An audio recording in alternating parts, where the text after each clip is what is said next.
যে in recognition of the unparalleled contribution of the Tata Groups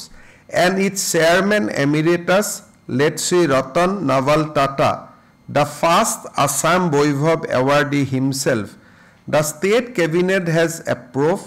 the naming of the entire area covered by the Assam Semiconductor and Electronics Logistics Park, Tata OSAT Center, and proposed township